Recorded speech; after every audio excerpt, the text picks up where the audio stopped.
Donc, je suis rabbin en effet du MJLF, le mouvement juif libéral de France, qui a rejoint maintenant Copernic dans cette entité plus grande judaïsme en mouvement. Et j'étais très, très intéressé par le témoignage précédent. J'ai fondé aussi une association qui s'appelle Les Voix de la Paix, donc une association justement pour réunir, on parlait d'antiracisme, d'antisémitisme, voilà, une association interreligieuse et même au-delà de l'interreligieux qui réunit toutes les composantes de la société de bonne volonté, les Voix de la Paix, VOIX, pour justement essayer d'œuvrer un petit peu à une fraternité. On vit dans un pays où notre devise c'est liberté, égalité, fraternité. On sait que historiquement le mot fraternité est venu le plus tard par rapport aux autres, c'est intéressant. Il y a encore beaucoup de choses à faire pour développer justement cette fraternité et je peux être ô combien d'accord. Tout commence par l'enseignement. Alors évidemment, on a des très bons systèmes d'enseignement, mais peut-être qu'on doit plus encore, dès le plus jeune âge, éduquer à la fraternité et à l'amour du prochain. Alors, moi, j'avais accès. Merci encore une fois pour cette magnifique invitation. J'ai décidé de retourner aux bases de l'humanité, justement, de vous proposer une petite lecture biblique de passages que vous connaissez bientôt, bien sûr, plus particulièrement pris dans le livre de Béréchit, le livre de la Genèse, qui est en fait le véritable livre de l'humanité et de la fraternité, plus précisément. Le grand problème de la Genèse, c'est le problème de la fraternité, qui nous montre que c'est pas si évident, que c'est pas si facile que ça. C'est peut-être pas une attitude naturelle, et je rejoins encore plus l'enseignement qui vient de nous être délivré, ce magnifique témoignage qui insiste sur la nécessaire éducation. Pourquoi? Parce que c'est peut-être pas si naturel que ça d'avoir une attitude fraternelle. L'homme est voué à la fraternité et en même temps c'est quelque chose qu'il doit apprendre. C'est pas quelque chose qui lui vient naturellement. Ce serait un petit peu la leçon à la fois magnifique d'espérance et en même temps extrêmement réaliste de la Bible que je vous propose à travers les couples de frères. On va voir Caïn et Abel, qui sont les deux premiers frères de l'humanité, dont l'un tue l'autre, donc on voit que c'est très très mal parti cette histoire. Ensuite, bien sûr, on a Isaac et Ismaël, et puis plus tard, on a Jacob et Ésaü, et à chaque fois avec des problèmes spécifiques, et on verra un petit peu dans une quatrième étape Joseph, qui semble amener une idée très intéressante de la fraternité. Donc c'est un petit peu ce parcours biblique que je vous propose. Et puis dans la partie qu'on va quand même réserver aux questions, bien sûr, je pourrais parler des actions que j'entreprends peut-être avec mon association Les Voix de la Paix, ou dans les questions qui seront abordées. Alors comme je vous le disais, pour la lecture... pour la lecture juive, mais j'imagine la lecture de tous, le livre de la Genèse, c'est vraiment le livre de la fraternité, c'est un peu le fil conducteur. Manitou, un très très grand enseignement du judaïsme après-guerre, Léon Ashkenazi, Manitou c'était son surnom aux EI, aux éclaireurs israélites, disait la grande question de la Bible en général, et particulièrement de la Genèse, c'est d'arriver à générer un être qui puisse être un être frère. C'est ça quelque part le messianisme à la façon dont peut-être le judaïsme l'entend, c'est arriver à faire émerger une façon d'être au monde, une humanité qui soit capable d'être frère, parce que c'est pas évident. Alors dans la Genèse, il y a aussi la lutte pour engendrer des fils et des filles. On voit que les mères sont stériles et que c'est très difficile d'arriver à engendrer une génération suivante. D'ailleurs, c'est intéressant, mais en hébreu, vous le savez sans doute, le mot histoire, le mot toldot, veut dire génération, engendrement et en même temps histoire. Ce qui veut dire que la première donnée de l'histoire, c'est une histoire non pas d'événements au sens de la Bible, non pas au sens des Grecs peut-être, ou non au sens de hauts faits, l'histoire des héros. C'est pas l'histoire événementielle au sens où on l'entend peut-être de manière moderne ou post-moderne. C'est avant tout une histoire d'humanité. Comment une génération donnée arrive à engendrer la génération suivante, à lui enseigner des valeurs. Et donc toldot, ce beau mot hébreu, veut dire à la fois engendrement et génération. Et c'est la grande lutte des patriarches que d'arriver à engendrer la génération suivante, et une fois engendrés, les problèmes de fraternité qui se posent à chaque génération, et il faudra attendre la fin de la Genèse pour que ce problème de fraternité soit en quelque sorte stabilisé, avec une famille qui arrive enfin à se stabiliser, la famille des enfants de Jacob, rebaptisée bien sûr Israël après son combat avec l'ange, et donc ce sont les enfants d'Israël, les Israélites, et après on entre dans le livre de l'Exode avec cette masse humaine d'une famille qui devient un peuple, et puis là le récit s'intéresse à autre chose, c'est plus un récit politique que celui de l'Exode qui va opposer des royaumes, des empires les uns aux autres, avec leurs valeurs bien sûr, mais la Genèse c'est vraiment le problème intrafamilial de l'engendrement, la difficulté à engendrer, et à engendrer, comme le disait Manitou, pas seulement de manière biologique, mais à engendrer un type d'humanité, à engendrer des valeurs intéressantes, un homme capable d'être frère, c'est ça le grand défi, c'est ça la grande difficulté que nous raconte la Genèse. Manitou ajoutait un enseignement très intéressant, le problème de la fraternité est un cas particulier d'un fait anthropologique fondamental pour la manière dont le judaïsme enseigne, enfin, voit l'homme, une sorte de dualité inhérente à l'homme. Cette dualité, on va la retrouver sur plein de scènes différentes. On va la retrouver entre frères, les dualités de valeurs, de types de civilisation que chaque frère peut avoir. On va le voir à travers nos différents couples de frères. La dualité au sein du couple aussi, la dualité homme-femme, la dualité d'une génération vis-à-vis de la suivante. L'être humain est voué en général toujours à des dualités qu'il doit bien évidemment dépasser au nom de l'unité et au nom de la fraternité, mais c'est une donnée fondamentale qui s'entend d'ailleurs dans l'hébreu. Quand on dit au verset de la Genèse, le chapitre 2, le verset 7, je le dis tout d'abord en hébreu et je le traduis bien entendu, Vayitzer Adonai Elohim et Adam afar mina adama. L'Éternel Dieu forma l'homme, Mina et Adam, l'homme, afar mina adama, à partir de la poussière de la terre. Tout le monde connaît évidemment ce verset. Eh bien, le mot vaïtser, pour dire il forma, Dieu forma l'homme, comprend un double yud en quelque sorte, la double lettre y ou i, et cela provoque tout de tas de commentaires de commentateurs qui disent voilà, parce qu'il y a deux penchants dans l'homme. Justement, enfin dans le judaïsme, on dit le penchant humain se dit aussi yotzer, ça veut dire à la fois formation et penchant. Et il y a le yotzer atov, le bon penchant, et le mauvais penchant. Nous sommes animés les hommes, nous ne sommes ni tout bon par nature, nous ne sommes ni évidemment tout mauvais par nature, nous avons les deux penchants, les deux tendances, et c'est à nous bien sûr de faire prévaloir la tendance pour le bien, la tendance pour les valeurs, la tendance pour l'éthique.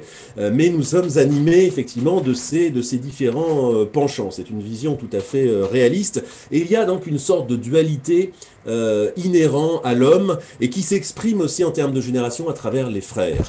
Alors on va voir que justement cette première génération des fils d'Adam et Ève, Caïn et Abel, c'est absolument terrible parce qu'on le sait, ce sont les deux premiers frères de l'humanité et la description est extrêmement réaliste, l'un tue l'autre. Pour mieux comprendre quelle est l'opposition, qu'est-ce qui se passe entre Caïn et Abel, peut-être qu'il faut aussi là retourner aux mots hébreux eux-mêmes. Caïn en hébreu, c'est l'acquisition. C'est celui qui considère le monde comme acquis. Je vais revenir là-dessus dans un instant. Et puis Abel se dit Hevel, Hevel avalim, vanité des vanités. Abel, c'est la buée. La buée, c'est quelque chose de très beau, c'est quelque chose de très poétique, mais c'est aussi quelque chose de très fragile qui ne tient pas. De la buée sur une vitre, elle devient liquide et elle tombe. Et donc, ce n'est pas forcément la manière d'envisager son rapport au monde que d'être la buée. En tout cas, entre Caïn et Abel, le combat est inégal. Caïn tue Abel, parce que, et là aussi, il y a une profonde analyse de Manitou, encore lui, qui nous dit, et ça c'est un conflit actuel encore dans les générations, Caïn, c'est celui qui voit, qui naît le premier. Et c'est celui donc qui considère que le monde lui est acquis naturellement. Il naît au monde, il est face au monde, et ce monde lui appartient par définition, puisqu'il est là, il est le premier. De fait, il va développer un instinct prédateur. Caïn, c'est le chasseur, c'est le prédateur, c'est celui qui se bat. C'est Ish Sadeh, le monde des champs, celui qui le met en prise avec les bêtes féroces, les dangers, et que de ses propres forces, il tente de gérer. Donc c'est celui qui voit le monde comme un immense trésor de richesse à chasser, à ramener, tout ça dans un rapport de prédation et dans un rapport d'acquisition. Et alors, quand lui naît un frère, d'ailleurs le terme biblique est absolument extraordinaire. Vatosef la ledet et arrive, dit le texte, et sa mère continua d'enfanter son frère. On ne nous dit pas qu'il lui naît un frère qui s'appelle Ebel, il lui naît un frère tout court, comme si la problématique c'était, ben voilà, dans ce monde qu'il possède naturellement, vient un être supplémentaire, c'est ce que dit le verset, et il se trouve que c'est ça être frère. Et pour Caïn, dans sa vision, ça vient fracasser totalement sa vision. Lui, il s'attendait à partager enfin non pas à partager le monde, mais à le posséder. Quand vient un frère, c'est quelque chose qui lui pose un problème parce que d'un seul coup, il doit partager quelque chose qu'il ne s'attendait pas du tout à partager. Regardons maintenant la vision d'Abel. C'est une vision complètement différente et c'est encore tout à fait valable dans les fratries actuellement. Le premier, voilà, a un certain rapport au monde. Celui qui vient après, c'est une anthropologie et une vision du monde différente. Abel, c'est celui qui vient au monde et il y a toujours déjà quelqu'un qui est là. Et donc sa vision première du monde, c'est que de toute façon, il doit devoir partager le fait de la pluralité humaine, le fait qu'il y ait toujours quelqu'un qui soit déjà là à occuper le terrain en quelque sorte, est une donnée naturelle dans son monde, et c'est celui qui vient après. Il se sait ajouter au monde. Et on voit le conflit on voit le conflit de vision humaine entre les deux. Il y en a un pour qui le monde est naturellement acquis et lui appartient à lui, et le partage est un scandale, parce que c'est quelque chose qui vient après et auquel il n'était pas habitué et préparé. Et une autre vision du monde, celle du frère qui se sait ajouter, et pour qui il est tout à fait normal que le monde se partage et le monde soit pluriel. Donc c'est le choc de ces deux visions, en fait, qui c'est pas seulement le choc de deux êtres incarnés avec leurs sentiments, certainement que si aussi, mais c'est surtout le choc de deux visions.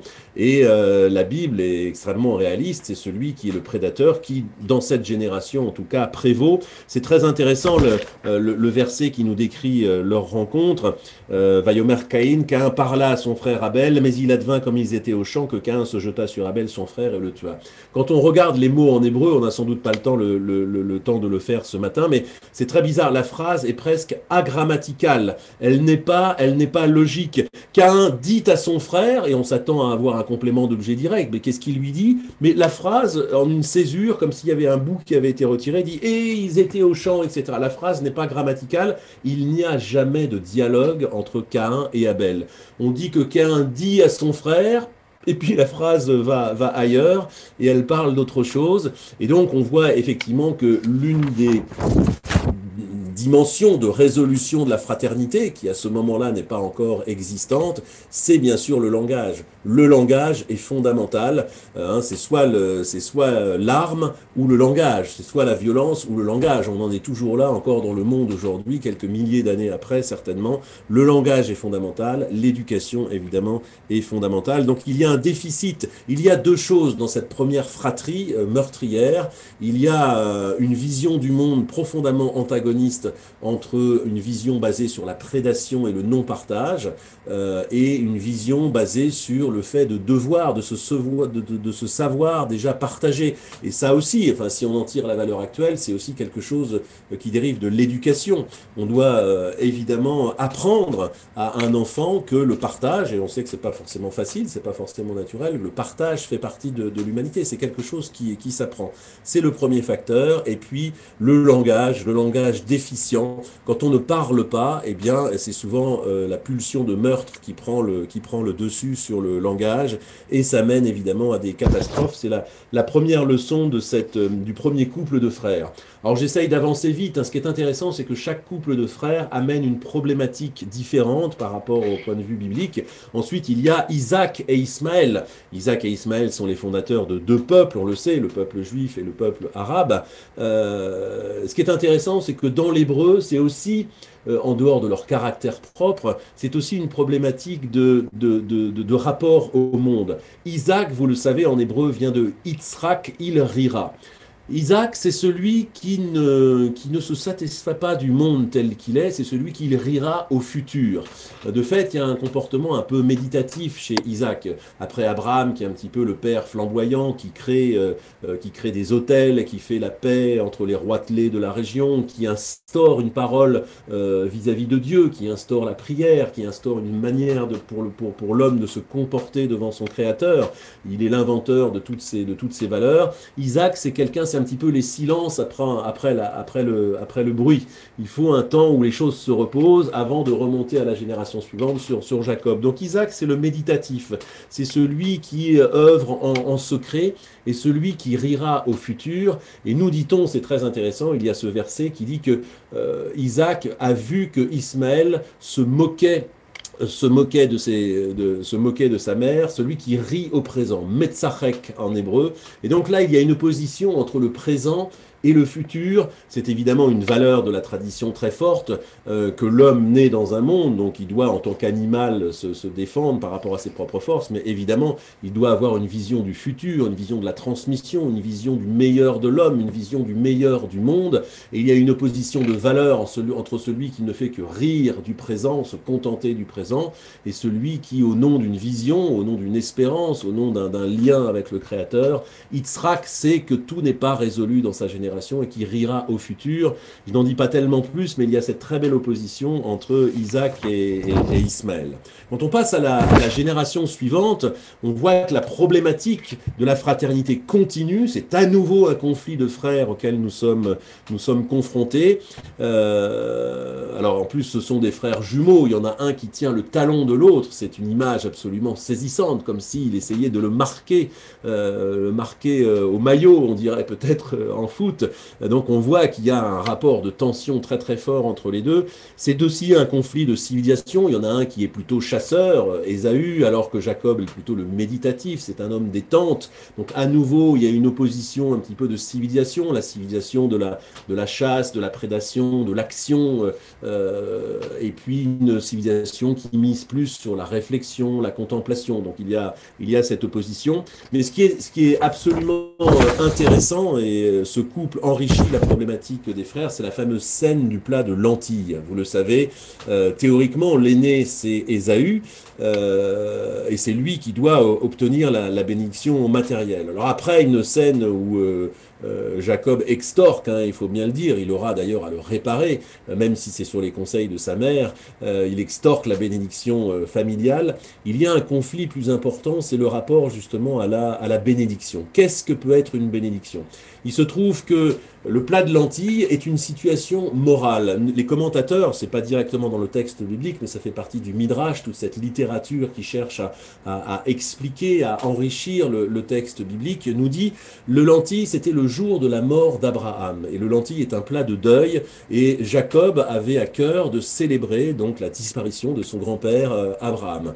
Et c'est autour de ce plat de lentilles, c'est-à-dire autour de la notion d'héritage. Qu'est-ce qu'une situation de deuil? C'est une situation de tristesse personnelle, bien entendu, mais c'est une situation d'héritage spirituel. Comment poursuivre la bénédiction à la génération suivante? C'est une question de responsabilité, en d'autres termes. Et Jacob, nous disent les commentaires, qui sont évidemment un petit peu partiels, qui cherchent à défendre le personnage de Jacob, disent, mais Jacob avait cette conscience de la responsabilité, il n'en était pas factuellement l'héritier, c'était Ésaü qui devait en hériter, mais Ésaü n'en avait rien à faire, et c'est cette fameuse phrase tout à fait intéressante, où Jacob dit à Ésaü, mais vends-moi ton droit d'aînesse, et où Ésaü dit, mais qu'est-ce que c'est que ce droit d'aînesse, qu'est-ce que ça fait gagner en quelque sorte? Et Ésaü lui dit, c'est une responsabilité vis-à-vis du sacrifice, tu dois faire telle ou telle chose.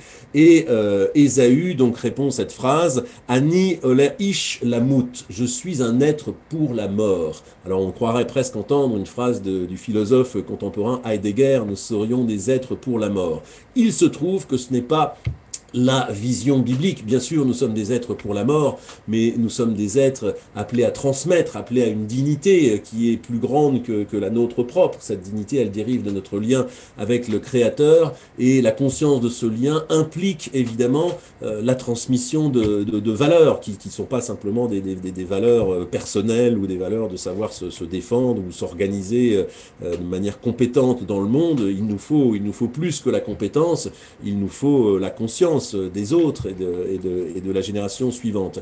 Et donc là, il y a une opposition de frères sur la notion de responsabilité. Et Jacob extorque en quelque sorte un petit peu cette responsabilité, mais pour pouvoir mieux l'apporter, il y a aussi là une définition entre un rapport au temps présent, bon, je suis là pour jouir des richesses de la terre, ou aussi une conscience qu'il y a autre chose que cela, qu'il y a une responsabilité à porter, et c'est aussi central au conflit. C'est un petit peu la répétition de la génération précédente entre Isaac et Ismaël.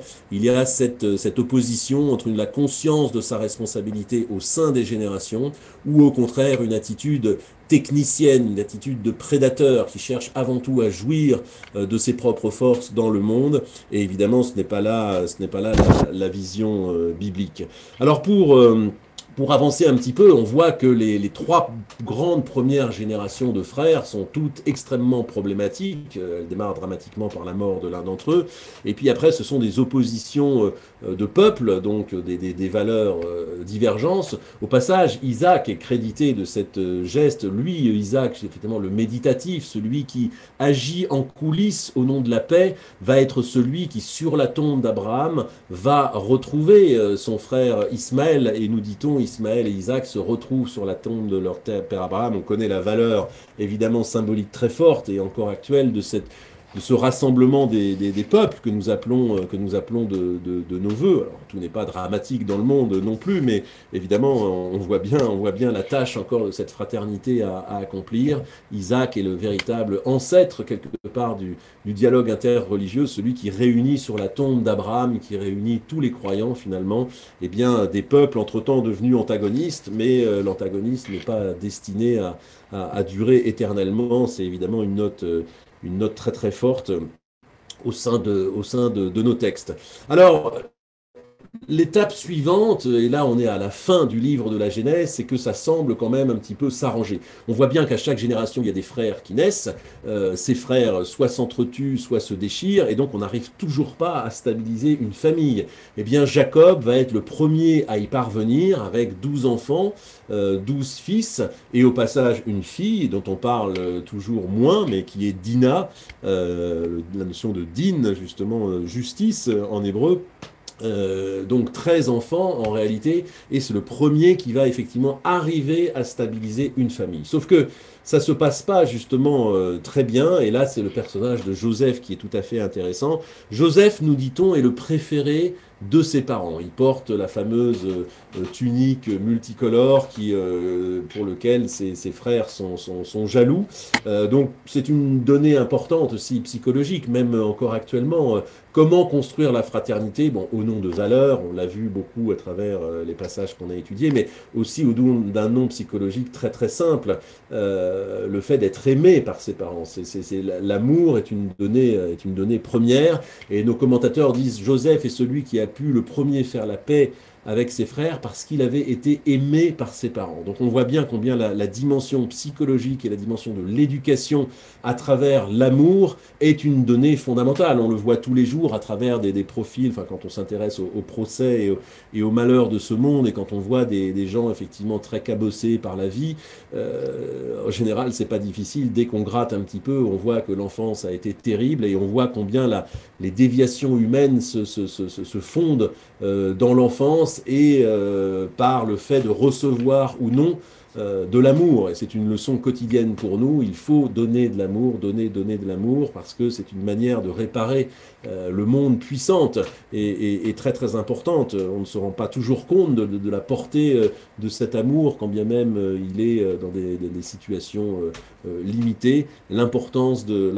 cela dans la vie des hommes.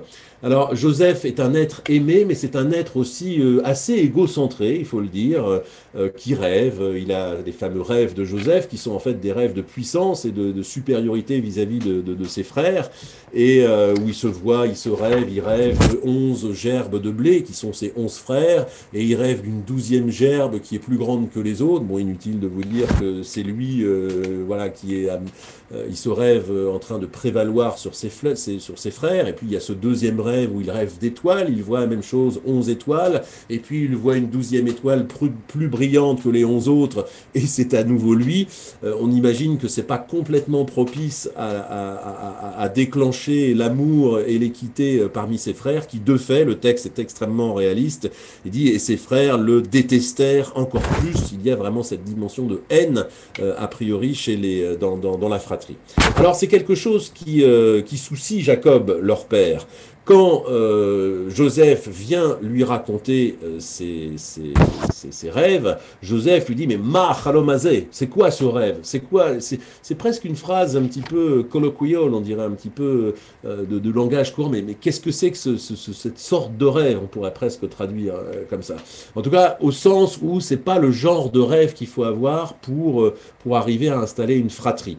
Et à un moment que ses frères sont partis paître du côté de Shrem, de Sichem, donc assez loin de là où ils habitent pour l'instant, Jacob dit, mais plutôt que de continuer à rêver, etc., va voir comment tes frères vont. C'est très intéressant en hébreu, parce que la phrase dit Lechna re'e et shlom achecha, qui se traduit au sens courant, va voir comment ils vont.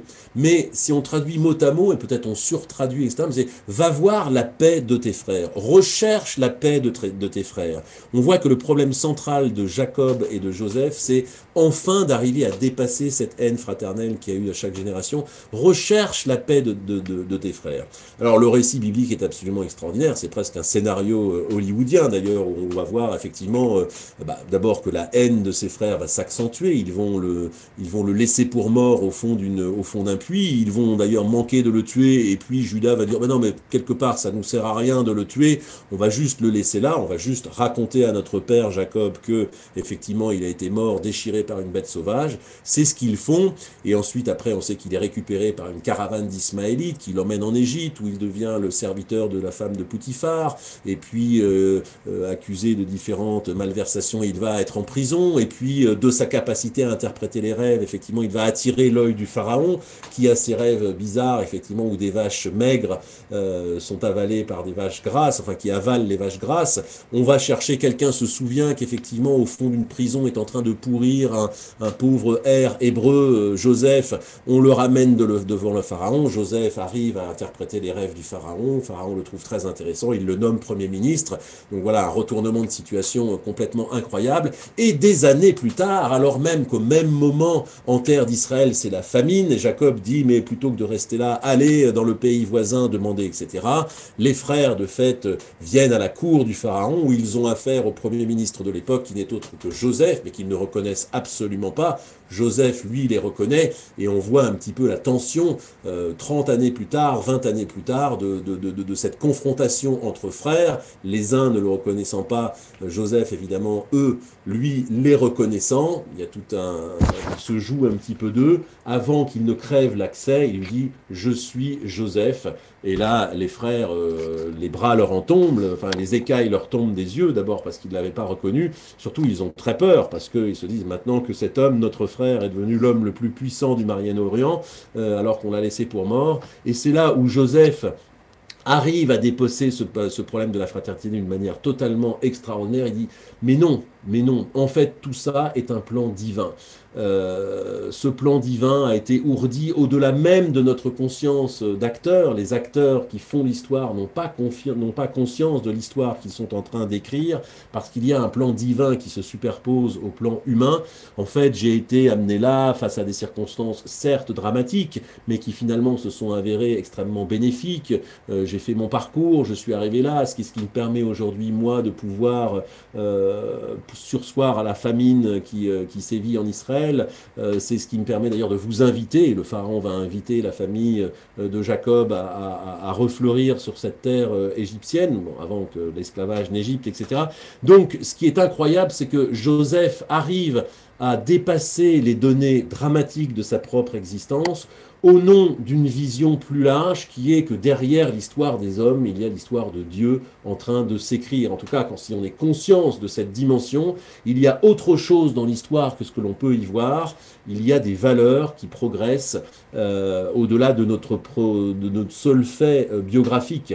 C'est ça qui donne l'énergie à Joseph de dépasser ce problème de la fraternité qu'il a vécu, lui, dans sa chair. Enfin, je veux dire, c'est peut-être effectivement pas à la portée de tout le monde, d'arriver à dépasser cette haine, enfin de frères qui ont quand même cherché à le tuer, mais au nom d'une vision plus large de l'histoire qui inclut autre chose que la seule histoire humaine, mais la conscience qu'il y a une histoire divine aussi, alors qui s'écrit pas en parallèle, hein, elle dépend de la reconnaissance que l'on en a, bien sûr, c'est cette fameuse notion de providence, mais la providence n'est pas un fait objectif du monde, c'est quelque chose qui nécessite d'y travailler aussi. C'est une sorte de collaboration, d'alliance entre l'homme et la dimension divine. Mais c'est ainsi seulement que Joseph arrive à dépasser toute cette problématique de la fraternité dans la Genèse, au nom d'une interprétation donc plus grande, plus haute de sa vie que celle de sa seule biographie, au nom de valeurs vraiment proprement spirituelles,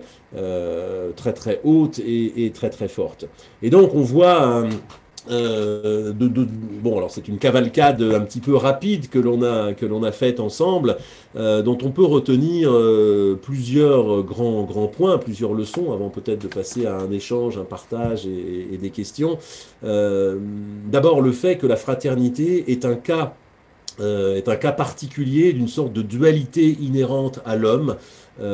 C'est une dualité qui lui permet d'ailleurs d'avoir une dynamique dans l'histoire. C'est une dualité qui doit bien sûr être dépassée au nom de l'unité des valeurs, au nom de la fraternité, mais cette dualité est un fait de l'histoire humaine.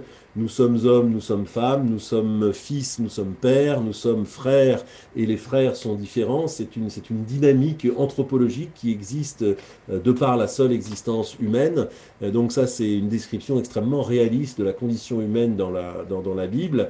La deuxième chose, c'est que c'est pas naturel forcément d'être frère. La Bible, encore une fois, est un livre extrêmement réaliste sur la nature humaine. Et par contre, voilà, ça s'apprend. Il est important de savoir décoder quels sont les enjeux. La Bible nous en donne quelques-uns. La compétence, la compétition vis-à-vis des biens du monde. Dans quelle position on arrive dans une fratrie? Est-ce qu'on est le premier ou est-ce qu'on vient après? Est-ce qu'on a une vision du monde prédatrice ou est-ce qu'on a une conception partageuse? Tout cela s'apprend, tout cela se décode, s'enseigne aussi. Il y a la compétition vis-à-vis du symbolique, celui qui arrive à offrir l'offrande, celui qui est aimé de Dieu ou pas, enfin, qui se sent aimé de Dieu ou pas. Ça aussi, c'est absolument capital dans la manière de percevoir. Et puis aussi dans la conscience que l'on a du monde présent vis-à-vis du monde futur. C'est-à-dire, est-ce que l'on ne cherche qu'à jouir du monde présent ou est-ce qu'on est conscient qu'il y a quand même quelque chose d'autre à transmettre à la génération future? C'est un petit peu les trois grands secteurs où s'organise la compétition entre frères, on nous montre. Et puis, le très très bel enseignement, voilà, encore pour aujourd'hui, c'est qu'effectivement tout cela se dépasse, il faut le dépasser. Au nom de quoi? Au nom de valeurs spirituelles, au nom d'une conscience que, voilà, il se joue dans l'histoire autre chose que simplement la pièce que l'on croit être en train de jouer. C'est la leçon puissante, la leçon puissante de Joseph. Alors voilà, peut-être que volontairement je vais en rester là. Il y a bien sûr d'autres frères très intéressants entre Judas et Joseph notamment, mais à partir d'un autre problème. Et puis vous dire donc un mot de cette association, les Voix de la Paix, VOIX. Je l'ai créée en 2016 à la suite de cette période d'attentats extrêmement lourde, bien sûr, qui a grevé la société française. On a commencé par un événement assez grandiose organisé à la mairie de Paris à l'époque. Et puis cet événement s'est structuré en association. On agit sur 3 terrains. On agit auprès des jeunes sur le terrain. On agit aussi dans le monde de l'entreprise. Le monde de l'entreprise a muté ces 20 dernières années de manière très intéressante. Une entreprise aujourd'hui, c'est plus seulement une petite boîte qui fabrique des produits et qui cherche à les vendre. Une entreprise aujourd'hui, c'est une entreprise consciente de sa responsabilité sociétale et environnementale. C'est cette notion de la RSE, la responsabilité sociale et environnementale. Capitale, l'entreprise réfléchit beaucoup sur la dimension du sens. D'abord parce qu'on y passe quand même de 10 à 12 heures, chaque homme de notre vie éveillé. Et donc s'intéresse, fait rentrer des philosophes, fait rentrer des hommes religieux pour les aider à réfléchir sur leur mission. On agit donc dans le monde de l'entreprise et puis on organise des événements de réflexion.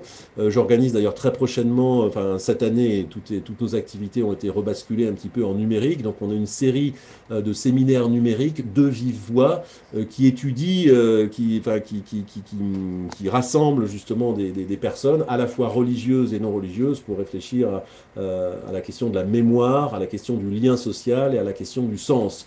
Le prochain séminaire, j'en profite pour faire une petite pub, c'est donc le 28 janvier. Vous allez sur le site Les Voix de la Paix, il y a un fil Facebook aussi, Les Voix de la Paix, donc où Antoine de Romanet, d'ailleurs l'aumônier des armées, interviendra sur un sujet sur nos valeurs, justement, nos valeurs républicaines, le dialogue, l'apport des religions aussi à ce vivre ensemble.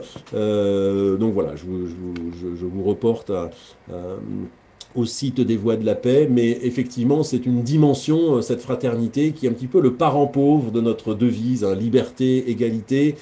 Il y a beaucoup d'aspects du droit qui travaillent cette question des droits individuels, etc., des droits de l'homme.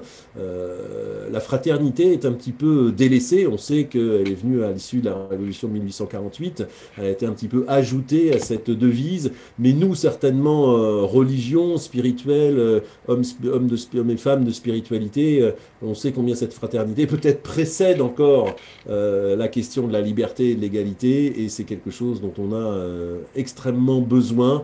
Je rejoins les propos de l'intervenant précédent. Tout se joue dans l'éducation. On a un système éducatif dont on n'a pas à rougir, mais sans doute on n'en fait pas assez. On n'en fait pas assez sur l'éducation à la haine, au racisme, à l'antisémitisme. C'est sûr qu'on n'en fait pas assez. Et on n'en fera jamais assez d'ailleurs. Et c'est pour ça que, oui, à l'époque des réseaux sociaux, où aujourd'hui tout le monde peut dire n'importe quoi de manière anonyme et où les hébergeurs n'ont pas de responsabilité éditoriale, ça c'est vraiment, bon, c'est un petit dada que j'ai, mais je pense que les réseaux sociaux, qui sont à la fois quelque chose de fantastique, doivent être régulés. C'est plus possible. On va pas, ce problème de la fraternité est une question de valeur, mais il y a un moment où il faut adapter les outils qu'on a aussi à la nouvelle société dans laquelle on vit.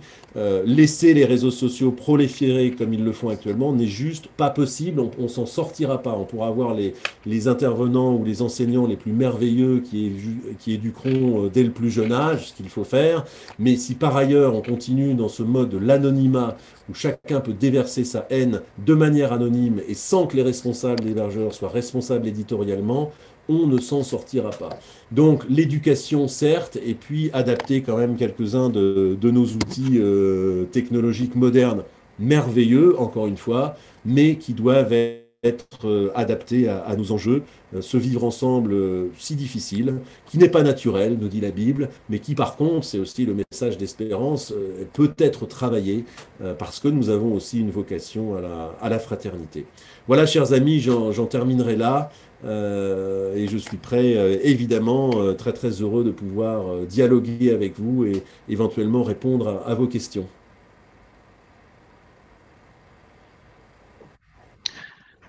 Alors Yann, bonjour et Bonjour. un grand merci à toi. Alors tout d'abord, une observation. Euh, Tout à l'heure, quelqu'un m'a envoyé un SMS en disant, mais ce n'est pas la même personne qui a présenté. Il faudrait prévenir les uns les autres qu'il n'y a pas de directeur transgenre pour le service national des relations du judaïsme. Donc, pour des raisons techniques, Cécile Després, adjointe, qui t'a présenté, qui t'a donné la parole, interviendra à nouveau cet après-midi. Mais c'est uniquement pour des raisons techniques que son nom n'a pas pu apparaître au moment où elle t'a accueilli. Un grand merci, Yann, pour ton intervention tout à fait passionnante. On avait invité les uns les autres à faire remonter des questions. Alors, il y a une première question de la part de Jean. Jusqu'au cycle de Joseph, les sœurs n'ont pas un rôle de premier plan. La fraternité entre Moïse et Aaron ne profite-t-elle pas de la présence et du rôle majeur de Myriam?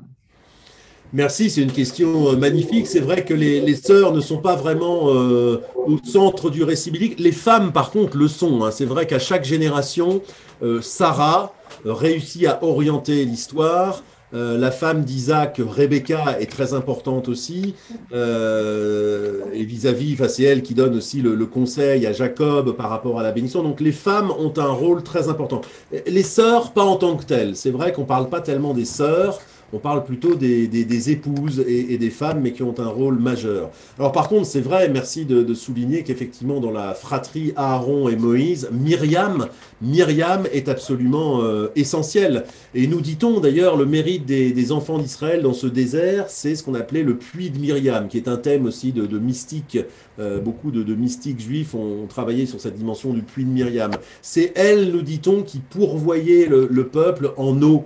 De par sa générosité, de par sa... C'est elle qui effectivement pourvoyait. Et à la mort de Myriam, on voit que les malheurs s'accablent sur les Bnei Israël. Et il y a de très belles leçons qui nous disent, voilà, c'est quelque chose auquel on n'avait pas pensé, mais le mérite de Myriam était véritablement le mérite nourricier. Dans nos vies aussi, ça c'est quelque chose de majeur. On a l'impression que on œuvre dans des contextes, etc., et qu'on obtient des résultats par rapport à des actions qu'on instaure. Mais en fait, on est souvent ignorant de ce qui fait que ça marche. C'est pas tellement ce qu'on fait nous, mais c'est le mérite de gens qui nourrissent autour de nous. Et quand ces personnes viennent à disparaître, les choses ne fonctionnent plus de la même manière, on ne comprend pas forcément pourquoi, et on s'aperçoit a posteriori combien en fait cette personne était nourricière et permettait justement aux choses de fonctionner. C'est certainement un des enseignements laissés par Myriam qui a été majeur et une source de force majeure pour le peuple dans la traversée du désert. Absolument. Nous avons une autre question, c'est tu as parlé de l'éducation et Joseph Exman, juste dans l'intervention précédente, évoquait aussi cette dimension très importante. Est-ce que tu peux développer cette notion d'éducation, quelle exigence cela représente, ainsi que pour les parents, puisqu'il y a une question observation qui est remontée en ce sens. Oui, l'éducation est absolument, effectivement, majeure. Elle est, alors, nos sociétés le savent. On a des systèmes. Enfin, moi, il y a des observations à différents niveaux. Je pense qu'on a un petit peu lâché, effectivement, dans le système scolaire dans lequel on est, la question des valeurs, de l'éducation civique. On a pris un certain nombre de choses pour acquises. Moi, dans mon expérience, enfin, c'est une expérience à la fois pleine d'espoir et parfois pleine de constats difficiles. Il se trouve que j'ai souvent été en prison, donc auprès de personnes radicalisées, voilà, pour essayer d'avoir un dialogue. Bon, alors à chaque fois, c'était dans des formats différents, avec les autorités pénitentiaires, et donc il y a des expériences différentes. Mais ce qui me frappe, c'est qu'effectivement, à 15, 16, 17 ans, quand on est face à quelqu'un de radicalisé, je ne veux pas dire que c'est foutu, mais c'est quand même très difficile d'imaginer que des gens qui sont à ce point ancrés dans une idéologie qui est la leur puissent en sortir. Alors il y a il y a un travail magnifique qui est fait par un certain nombre de services, mais on se dit que c'est énormément d'énergie pour un résultat quand même très incertain. Là où effectivement l'enseignement au plus jeune âge est capital. Enfin, c'est une question à la fois de dignité humaine, mais c'est une question à la fois, je dirais aussi technique, sociale. C'est évident qu'il y a un rapport bien plus fructueux si on s'occupe des jeunes au plus jeune âge et qu'on construit une fraternité dès le plus jeune âge. C'est un enjeu majeur. Sachant que, à la limite, si par un claquement de doigts magique, tous les bons dispositifs étaient mis en place pour s'occuper de cette question de la fraternité, de l'éducation contre le racisme, à l'antisémitisme, il nous faudrait minimum 15 ans ou 20 ans pour en voir les fruits. Donc on voit l'urgence du problème. C'est quelque chose de, oui, d'absolument essentiel. Au passage, il faut aider l'éducation nationale. Je vois beaucoup sur ce débat par rapport à la loi sur le séparatisme, mettre en première ligne les professeurs, sur la laïcité, etc. Les pauvres, bien sûr, ils doivent être formés, mais c'est pas forcément leur domaine. Moi, je milite, mais vraiment activement. Il y avait le rapport Debré là-dessus pour que euh, pour que des personnes religieuses puissent intervenir dans le système éducatif. Alors évidemment, quand on dit ça en France, ça fait tout de suite bondir. Il faut évidemment faire très attention à qui enseigne et qui enseigne quoi. Mais je pense que effectivement, nous, hommes religieux, hommes de spiritualité, on a vocation. Enfin, et souvent un truc qui me frappe, c'est que quand on enseigne la philosophie, si on enseigne Marx, par exemple, c'est pas convertir les gens au marxisme. On n'enseigne pas les gens aux faits, aux faits philosophiques. On enseigne la philosophie. Quand on enseigne la philosophie de Platon, on enseigne ce que Platon pensait. Quand on enseigne la philosophie de Rousseau, on enseigne ce que Rousseau pensait. Et c'est pas pour ça qu'on devient rousseauiste ou platonicien, etc. Alors que pour le fait religieux, il faudrait s'en tenir aux faits religieux. Mais non, quand on enseigne ce que pense le catholicisme, on enseigne ce qu'il pense, et ce que pense le judaïsme de tel ou tel. Et après, on met en contexte, et après, on explicite, évidemment, mais on n'enseigne pas le fait philosophique, on enseigne la philosophie, et après, on en parle de manière, voilà, on met en contexte. Mais je crois que on s'en sortira pas si on mobilise pas effectivement les personnes de bonne volonté au sein des différentes religions pour voilà pour parler de ces choses. Sinon, on laisse la place aux radicalistes. Enfin, je pense que ça c'est encore une dimension qui fait qui est explosive en France. Donc oui, éduquer dès le plus jeune âge, et je pense qu'il faut associer d'une manière ou d'une autre les religieux, alors dans un dialogue acceptable pour l'éducation nationale. Il ne s'agit pas évidemment de convertir qui que ce soit, il faut bien respecter. Mais je pense que cet engagement des religions dans ce problème de la fraternité, de l'éducation, qui est encore une dimension aveugle pour l'éducation nationale, je pense que c'est absolument nécessaire. Alors, il y a un certain nombre de questions qui sont en train d'arriver, mais on est obligé de faire attention aussi aux horaires. Mais c'est dire combien ton propos est très apprécié. Du reste, tu pourras regarder, hein, il y a des commentaires. Donc, point de vue, question. Liberté, égalité, fraternité ne sont pas au même niveau. La liberté n'est-elle pas un moyen au service de la fraternité? Oui, alors là, ça ressemble à un sujet de philo, deux points développés. Vous avez 3 heures pour développer.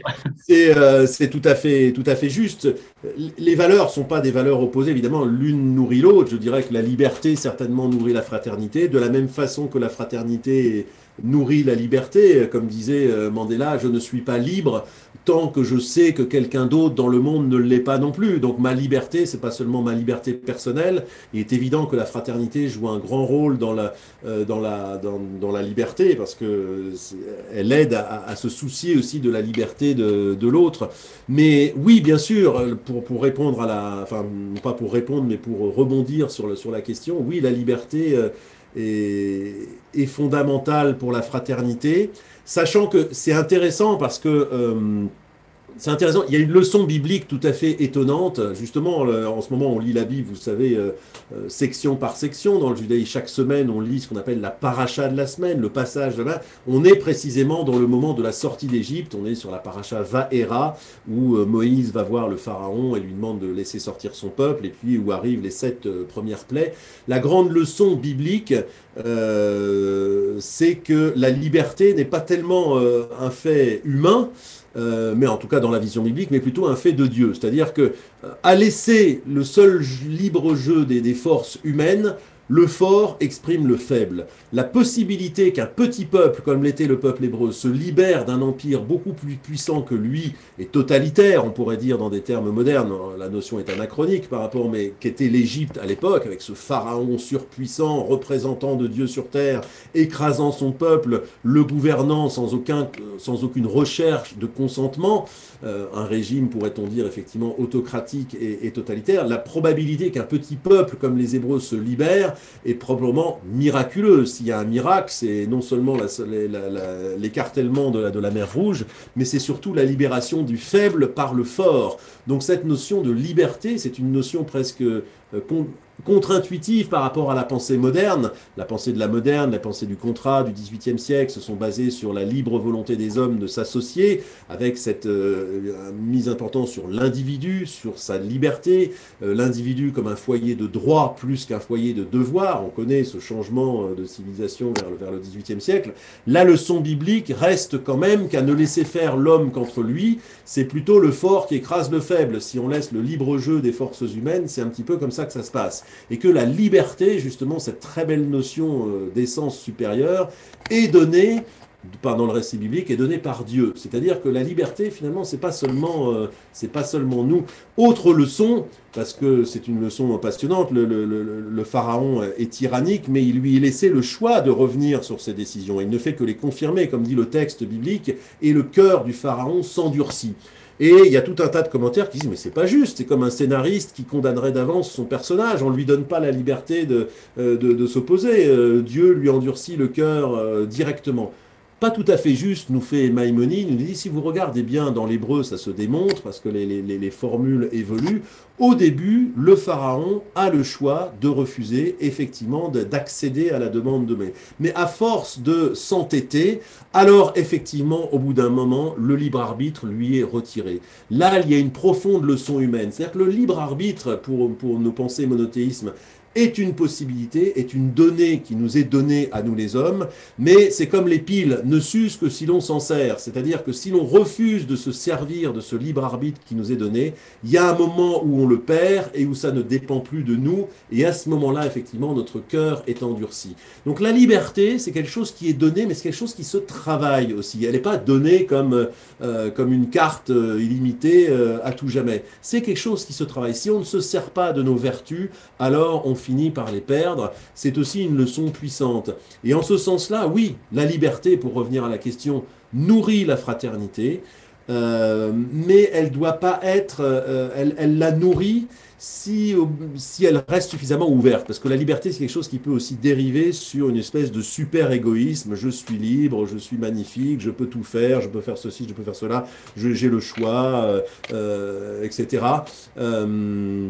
Je vais avoir recours à une phrase de Paul, si mes souvenirs sont exacts, mais alors là, vous saurez, je parle vraiment sous votre contrôle. Tout m'est permis, mais tout ne me construit pas. Voilà une belle image de la liberté. Factuellement, oui, la liberté est formidable et elle augmente les capacités humaines, mais tout n'est pas intéressant en termes de construction. Et donc, oui, la liberté peut nourrir la fraternité, mais voilà, le passage est étroit. Enfin, il y a toujours des curseurs, des curseurs à garder pour maintenir le dialogue de ces valeurs qui sont complémentaires, bien sûr. Autre question, en quoi les années de Joseph en prison, en Égypte, l'ont changé et lui ont permis la rencontre avec ses frères? C'est Patrick qui pose cette question. Alors là, il y a oui, les chansons et le panetier. A priori, ils sont pas dans une démarche. Alors il y en a un dont le sort est tragique puisqu'il sort de prison, mais malheureusement, le rêve de Joseph le concernant est vrai. Et il va mourir, mais celui qui survit ne fait pas preuve non plus d'une grande réciprocité. C'est-à-dire qu'il l'oublie, enfin il oublie de parler de Joseph une fois qu'il est sorti lui-même d'affaires, là où on voit que justement la liberté en l'occurrence va pas forcément directement dans le sens de la fraternité, c'est presque une expression concrète de cette phrase. Mais oui, effectivement, ça me fait penser du coup à Mandela, le compagnonnage en prison change les choses. Moi, je me souviens de cette phrase. Enfin, quelque part, peut-être que Joseph aurait pu le dire, mais Mandela, lui, l'a dit. On lui avait demandé, mais comment vous avez fait pour sortir de... Il a été emprisonné, je crois, pendant 27 ans. Et il lui dit, mais qu'est-ce que vous pensiez de votre geôlier, cette personne qui tous les jours, voilà, vous maintenez...